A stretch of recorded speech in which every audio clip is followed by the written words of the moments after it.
오늘 하나님께서 우리에게 주시는 말씀은 에스겔서 17장 1절에서 10절까지 말씀입니다. 에스겔 17장 1절에서 10절을 교독하도록 하겠습니다. 제가 먼저 1절을 봉독합니다. 여호와의 말씀이 내게 임하여 이르시되 인자야 너는 이스라엘 족속에게 수수께끼와 비유를 말하라. 여호와께서 이같이 말씀하여 이르시되 색깔이 화려하고 날개가 크고 깃이 길고 털이 숱한 큰 독수리가 레바논에 이르러 백향목 높은 가지를 꺾되 그 연한 가지 끝을 꺾어 가지고 장사하는 땅에 이르러 상인의 성읍에 두고 또 그 땅의 종자를 꺾어 옥토에 심되 수양버들 가지처럼 큰 물가에 심더니 그것이 자라며 퍼져서 높지 아니한 포도나무 곧 굵은 가지와 가는 가지가 난 포도나무가 되어 그 가지는 독수리를 향하였고 그 뿌리는 독수리 아래에 있었더라. 또 날개가 크고 털이 많은 큰 독수리 하나가 있었는데 그 포도나무가 이 독수리에게 물을 받으려고 그 심어진 두둑에서 그를 향하여 뿌리가 뻗고 가지가 퍼졌도다. 그 포도나무는 큰 물가 옥토에 심은 것은 가지를 내고 열매를 맺어서 아름다운 포도나무를 이루게 하려 하였음이라. 너는 이르기를 주 여호와의 말씀에 그 나무가 능히 번성하겠느냐? 이 독수리가 어찌 그 뿌리를 빼고 열매를 따며 그 나무가 시들게 하지 아니하겠으며 그 연한 잎사귀가 마르게 하지 아니하겠느냐? 많은 백성이나 강한 팔이 아니라도 그 뿌리를 뽑으리라. 볼지어다 그것이 심어졌으나 번성하겠느냐? 동풍에 부딪힐 때에 아주 마르지 아니하겠느냐? 그 자라던 두둑에서 마르리라 하셨다 하라. 아멘. 할렐루야. 오늘은 어디에 뿌리를 내릴 것인가 라는 제목을 가지고 여러분과 함께 나누기를 원합니다. 오늘 본문은 두 독수리와 백향목 그리고 포도나무의 비유입니다. 이 말씀은 하나님께서 BC 592년 성전 환상이 끝난 직후에 에스겔에게 주신 예언입니다. 당시 남유다는 이미 바벨론에 의해 심각한 타격을 입었고 남은 사람들은 불안과 두려움 속에서 새로운 길을 찾고 있었습니다. 하지만 하나님은 그들의 정치적 선택과 동맹이 아니라 그분의 말씀과 뜻에 의지해야 한다고 강하게 경고하셨습니다. 오늘 비유 속 첫 번째 독수리는 크고 화려합니다. 그 독수리가 백향목의 연한 가지를 꺾어 장사하는 땅에 심습니다. 그 가지는 자라 포도나무가 되고 뿌리는 독수리 아래에 두었습니다. 이것은 하나님의 섭리 안에서 보호와 번영을 누리도록 하신 뜻이었습니다. 그런데 그 포도나무가 자신을 심은 화려한 독수리가 아니라 단지 크기만 하고 화려하지 않은 다른 독수리를 향해 뿌리를 뻗습니다. 결국 포도나무는 좋은 열매를 맺지 못하고 시들어 버립니다. 이 비유를 통해 하나님은 에스겔에게 그리고 남유다 백성에게 분명하게 말씀하십니다. 너희의 생명과 번영은 세상의 힘이나 정치적 계산이 아니라 나 여호와를 신뢰하는 데 있다. 하나님의 말씀은 단순한 조언이 아니라 반드시 성취되는 약속입니다. 그 약속은 우리의 추측이나 상황에 따라 변하지 않습니다. 오늘 우리가 이 말씀 앞에 서면서 기억해야 할 것은 하나님의 말씀은 반드시 이루어진다. 그리고 그 말씀에 순종하는 자는 그 어떤 환경 속에서도 든든히 세워주신다라는 것입니다.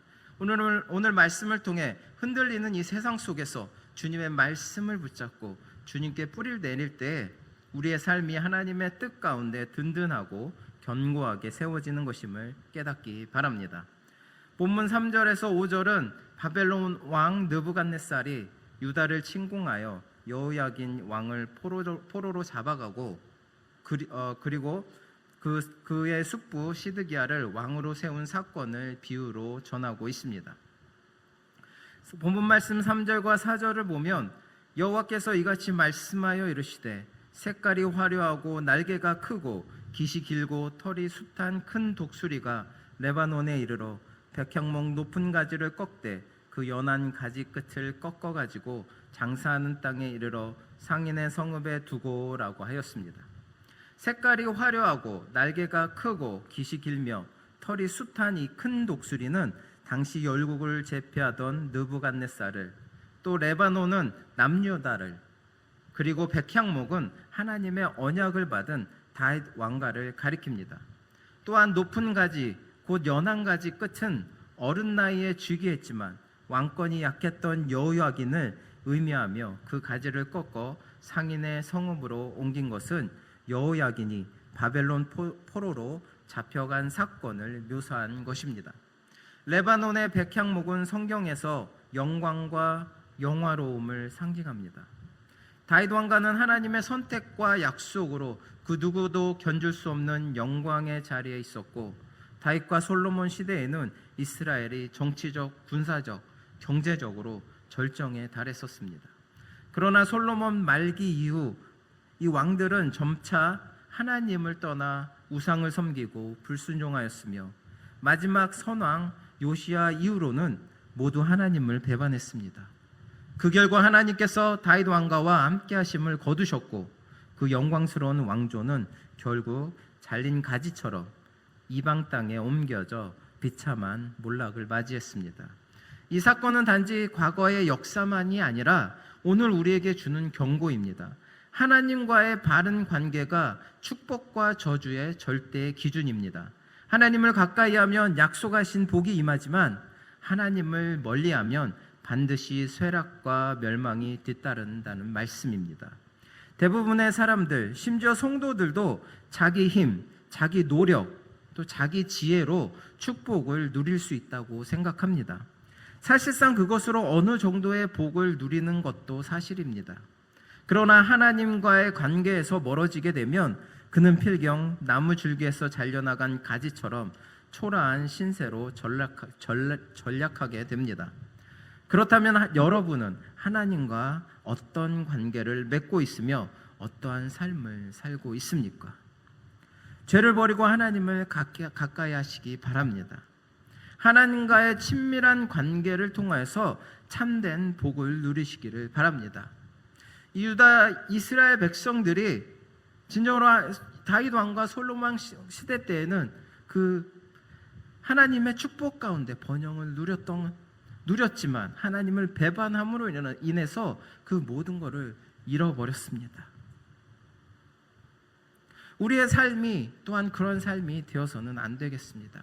지금 하나님을 붙들고 있으시다면 끝까지 하나님을 붙드시기 바랍니다. 어떠한 어려움과 어떠한 환난이 닥칠지라도 하나님을 끝까지 붙들고 나아가신다면 하나님께서 여러분들을 위해서 준비해 놓으신 그 축복을 누릴 수 있을 것입니다. 하지만 하나님을 버리고 세상 것을 따라간다면 이스라엘 백성들처럼 멸망의 길 가운데 갈 것이라는 것을 잊지 마시기 바랍니다.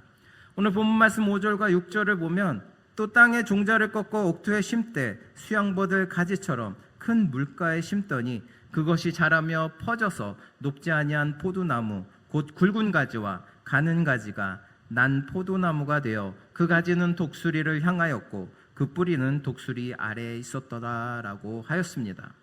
바벨론 왕 느부갓네살이 여호야긴을 폐위시킨 후에 그의 숙부 시드기야를 유다의 왕으로 세운 사건을 비유적으로 설명합니다.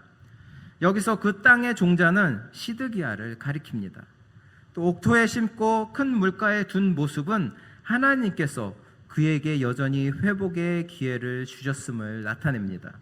바벨론 왕의 손을 빌렸지만 궁극적으로 시드기야를 그 자리에 두신 분은 하나님이셨습니다. 그분은 다윗 왕가를 징계하시면서도 완전히 버리지 아니하시고 번성할 수 있는 환경 속에 두셨습니다. 그 가지는 독수리를 향하였고 뿌리는 독수리 아래에 있었다라는 표현은 시드기야와 유다가 바벨론의 권세 아래 철저히 종속된 상태를 보여주고 있습니다. 이것은 분명 하나님의 징계였습니다. 그 징계의 목적은 단순한 멸망이 아니라 죄를 깨닫고 하나님께로 돌아오게 하는 데 있었습니다.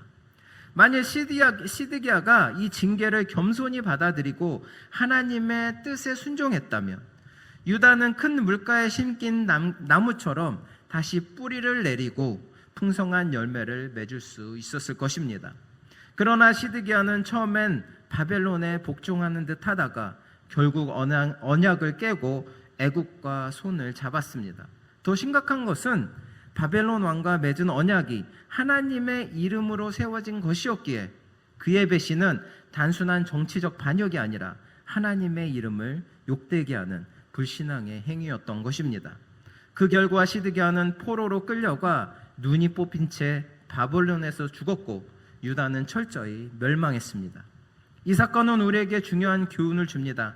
하나님의 징계는 우리를 멸하는 것이 아니라 회개와 회복의 기회를 주기 위함입니다. 징계를 우리가 겸손히 받아들이면 그것은 우리의 믿음을 단련시키고 더 나은 미래를 준비하게 하는 축복의 통로가 되는 것입니다. 그러나 이 징계를 거부하고 이 시드기야나 유다처럼 불순종으로 하나님 앞에 맞서면 결국 파멸의 길을 걷게 된다는 것입니다. 징계는 결코 즐거운 것이 아닙니다. 하지만 그 속에 우리를 바르게 하고 온전하게 하려는 하나님의 깊은 뜻이 숨어 있다는 것을 깨달으시기 바랍니다. 그러므로 삶 속에 징계가 임할 때, 우리의 삶 가운데 삶이 너무나 어려울 때 우리는 낙심하지 말고 피하지 말고 우리의 죄를 돌이켜 회개하며 하나님의 뜻에 순종하는 삶을 살아야 하겠습니다. 그것이야말로 징계를 축복으로 바꾸는 길입니다. 이 사실을 헤아려서 우리의 삶 속에 징계가 주어질 때 어서 빨리 하나님 앞에 회개함으로 나의 그 징계를 받아들이고 더욱더 연단하여져서 하나님 말씀을 순종하는 길을 걷기를 바랍니다. 그럴 때 하나님께서 준비하신 축복이 저나 여러분 삶 가운데 차고 넘치도록 임하실 줄 믿습니다. 오늘 본문 말씀 7절을 보면 또 날개가 크고 털이 많은 큰 독수리가 하나 있었는데 그 포도나무가 이 독수리에게 물을 받으려고 그 심어진 두둑에서 그를 향하여 뿌리가 뻗고 가지가 퍼졌도다 라고 하였습니다. 날개가 크고 털이 많은 큰 독수리라는 비유를 통해 당시 유다의 정치적 상황과 영적 상태를 보여줍니다. 여기서 3절의 독수리와 7절의 독수리는 서로 다른 존재입니다. 3절의 색깔이 화려하고 날개가 크고 깃이 길고 털이 숱한 이 큰 독수리, 이 큰 독수리는 바로 바벨론 왕 느부갓네살을 가리키고 있습니다. 또한 7절의 날개가 크고 털이 많은 큰 독수리는 애굽 왕을 의미합니다. 시드기야 왕은 바벨론 왕에 의해 유다의 왕으로 세워졌습니다. 그는 처음에는 바벨론에 복종했지만 마음으로는 바벨론과 그 지배를 싫어했고 유다 백성들 역시 마찬가지였습니다. 그러나 그들의 감정과는 별개로 하나님께서는 예레미야 선지자를 통해 바벨론에 복종하는 것이 하나님의 뜻임을 분명히 선언하였습니다. 그럼에도 불구하고 시드기야와 유다는 바벨론의 명예를 벗어나려는 생각을 버리지 않았습니다. BC 594년 이후 그들은 은밀히 애국과 동맹을 맺으려 시도했고 또 BC 593년 첫 시도는 실패로 끝났습니다. 그러나 교훈을 얻지 못한 그들은 BC 586년경 다시 한번 바벨론의 반역을 꾀했습니다. 이는 단순히 국제 정치에서의 배신이 아니라 궁극적으로는 하나님께서 유다를 바벨론 통치 아래 두시려는 이 주권과 뜻을 무너뜨리려는 교만한 도전이었던 것입니다. 성경은 이런 어리석은 시도의 결과가 어떠한지를 분명히 보여줍니다. 하나님께서 뜻하신 일은 반드시 이루어집니다. 이는 전능하신 하나님의 능력, 완전하고 빈틈없는 지혜, 그리고 한 번 하신 말씀을 반드시 이루시는 신실하심에 근거합니다. 피조물에 불과한 인간은 능력과 지혜가 유한하며 자신이 한 말조차 끝까지 지키지 못할 때가 너무나 많이 있습니다. 이런 인간이 어찌 하나님의 뜻을 막거나 변경시킬 수가 있겠습니까? 그러나 역사를 보면 하나님의 뜻을 알고도 거부하거나 모른 척하며 자기 욕심대로 행한 사람들이 너무나 많습니다. 출애굽기 속 애굽 왕 바로는 하나님의 명령을 무시하며 이스라엘 백성을 붙잡아 두려 했습니다. 또한 사울 왕은 하나님께서 다윗 왕을 세우셨다는 사실을 알고도 다윗을 죽이려 했습니다. 또 헤롯 왕은 메시아의 탄생 소식을 듣고 정치적 위협을 제거하려고 베들레헴의 어린아이들을 모두 죽였습니다. 그러나 이들의 계획은 모두 실패했고 오히려 하나님의 뜻은 조금도 흔들림 없이 이루어졌습니다. 결국 하나님의 계획과 뜻은 변하지 않으며 반드시 성취된다는 것을 우리에게 알려주고 있습니다. 그러므로 우리가 하나님의 뜻을 알게 될 때 가장 지혜로운 태도는 순종입니다. 순종은 하나님의 주권을 인정하는 것이고 거역은 무모한 반역입니다. 하나님의 뜻을 거스르는 길은 결국 파멸과 비극으로 이어질 뿐입니다. 그러므로 우리는 하나님의 뜻을 발견하면 기꺼이 받아들이고 전능하신 주권자께 우리의 길을 맡기는 믿음의 삶을 살아야 하겠습니다. 시드기야와 유다는 그 뿌리를 하나님께서 맡겨주신 바벨론에 뿌리를 두지 않고 본인 스스로 본인의 생각으로 애굽 왕으로 뿌리를 옮겼습니다. 그 결과 그들의 삶은 멸망의 삶으로 나아갔습니다. 우리는 어떠한 뿌리에 두고 서 있어야 하겠습니까? 온전히 하나님께서 이끌어 주시는 그런 하나님 앞에 온전히 이끌림 받는 저희들 되어야 하겠습니다. 세상에 뿌리를 두고 살아가는 것이 아니라 온전히 하나님 앞에 뿌리를 두고 살아가는 저나 여러분 되시기를 바랍니다. 마지막으로 9절에 하나님은 에스겔을 통해 그 나무가 능히 번성하겠느냐라고 물으십니다. 여기서 그 나무는 하나님께서 바벨론 왕을 통해 옮겨 심으신 포도나무, 곧 시드기야와 유다를 가리킵니다. 하나님은 앞선 8절에서 이 나무를 큰 물가의 옥토에 심으신 이유가 가지를 내고 열매를 맺어 아름다운 포도나무가 되게 하기 위함이라고 말씀하셨습니다. 그리고 그 큰 물가는 바벨론이었습니다. 다시 말해 바벨론의 통치에 순복하는 것이 그들의 번영을 위한 하나님의 뜻이었고 징계의 기간 동안 그 길이 바로 자신들을 살리는 길이었던 것입니다. 그러나 이것은 바벨론이라는 나라 자체를 의지하라는 의미가 아니었습니다. 유다는 죄로 인해 하나님의 징계를 받고 있었고 그 징계가 끝날 때까지 바벨론의 지배를 받아들이는 것이 곧 하나님의 뜻에 순복하는 길이었습니다. 결국 바벨론의 뿌리를 내린다는 것은 단순히 정치적 복종이 아니라 하나님의 주권을 인정하고 징계를 겸손히 받아들이는 신앙적 순종이었던 것입니다. 만일 유다가 이 과정을 인내하며 겸손히 회개했다면 아름다운 열매를 맺는 것은 거의 확실한 일이었습니다. 하지만 시드기야는 바벨론을 향해 뻗었던 이 뿌리를 갑자기 애굽으로 돌렸습니다. 그는 애굽과 동맹을 맺고 바벨론을 배반했습니다. 이는 오랜 동맹국 애굽을 통해 자주권을 회복하고 독립하려는 정치적 목적에서 비롯된 행동이었고 남유다 백성도 이를 크게 지지했을 것입니다. 그러나 결정적인 문제는 이것이 하나님의 뜻과 정면으로 배치되는 일이었다는 것입니다. 애굽은 겉보기에는 바벨론을 대신할 만한 물줄기처럼 보였지만 실제로는 신기루와 같은 거짓 물줄기에 불과했습니다. 그 결과는 명백했습니다. 하나님은 그들에게 그 나무가 능히 번성하겠느냐라고 물으셨지만 그 대답은 아니오였습니다. 열매를 맺기는커녕 뿌리째 뽑히고 시들어 버릴 수밖에 없는 운명이었던 것입니다.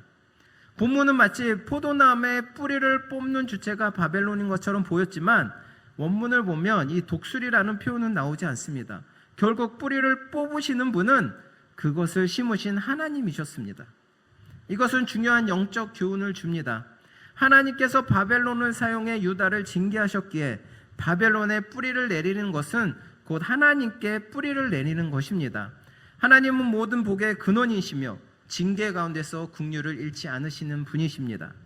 그분께 뿌리를 내리면 반드시 번성할 수 있지만 유다는 생명의 근원이신 하나님을 떠나 애굽이라는 인간적 수단에 의지했습니다. 그 결과는 파멸과 수치였습니다. 마찬가지로 오늘날 우리도 진정한 번영과 생명을 원한다면 오직 하나님께 뿌리를 내려야 합니다. 이 세상 권력, 세상이 주는 명예, 세상에 주는 지식, 또 세상에 있는 이 재물들, 이 모든 것들은 겉보기에는 풍요로워 볼 수 있지만 그것들은 우리를 살리고 번성하게 할 물, 그 생명력을 가지고 있지는 않습니다. 그런 것들에 우리가 뿌리를 내리는 것은 바로 사막 한가운데서 신기루를 쫓아 오아시스를 찾는 것만큼 어리석고 위험합니다. 그러므로 우리는 삶의 뿌리를 오직 하나님께 내려야 합니다. 하나님만을 의지하고 그분의 말씀에 순종하며 그 말씀을 우리의 삶의 기초와 반석으로 삼아야 할 것입니다. 징계 속에서도 불확실한 상황 속에서도 어려움 상황 속에서도 환난 상황 속에서도 고통 중에서도 하나님께 온전히 뿌리를 내리는 것이야말로 번영과 생명을 보장하는 유일한 길인 것입니다. 이것이 구절을 통해 오늘 우리에게 전하는 경고자 초청인 것입니다. 사랑하는 성도 여러분, 오늘 본문의 비유는 단순한 역사 이야기가 아니라 시드기야의 어리석음 속에서 우리 모두가 깊이 새겨야 할 경고입니다. 시드기야의 행동은 세상 눈으로 보면 나름의 명분과 계산이 있었습니다. 나라의 자주성을 회복하려는 의도도 있었고 정치적 현실 속에서 최선이라고 여겨지는 선택이었을지도 모릅니다. 그러나 하나님은 그것을 패역하고 악한 일로 보셨습니다. 왜입니까? 그는 하나님의 말씀을 무시했기 때문입니다. 하나님의 뜻과 계획, 인도와 섭리를 외면했기 때문입니다. 사랑하는 성도 여러분, 세상의 지혜와 계산이 아무리 정교해 보여도 하나님의 뜻을 떠난 선택은 결국 파멸을 불러오고 맙니다. 반대로 환경이 아무리 어렵고 길이 막혀있는 듯 보여도 하나님의 말씀에 귀 기울이고 순종하는 자는 반드시 생명의 길로 인도받게 되는 것입니다. 하나님은 자신의 말씀에 순종하는 자에게 최선의 결과를 보장하시는 분이십니다. 하나님께서는 자신을 배반하고 자신에게 죄를 짓는 지금 이 순간 우리에게 하나님은 기회를 주십니다. 회복의 기회를 주십니다. 열매를 맺을 기회를 주고 계십니다.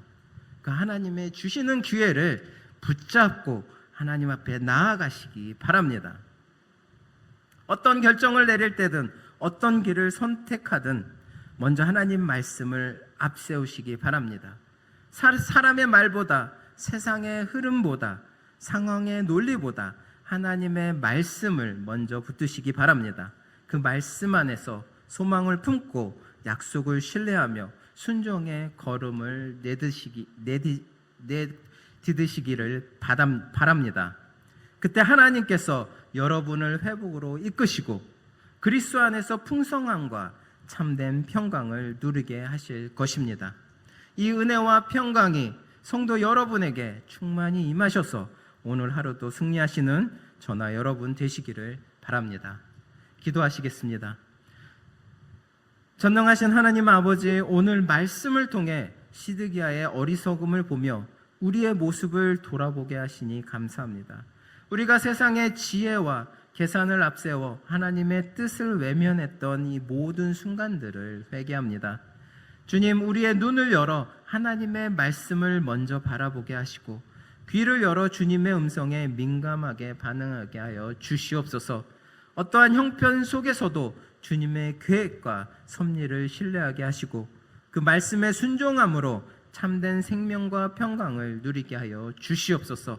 세상의 권력이나 세상의 재물, 명예가 아니라 오직 하나님께 뿌리를 내리고 주님 안에서 풍성히 자라나게 하여 주시옵소서.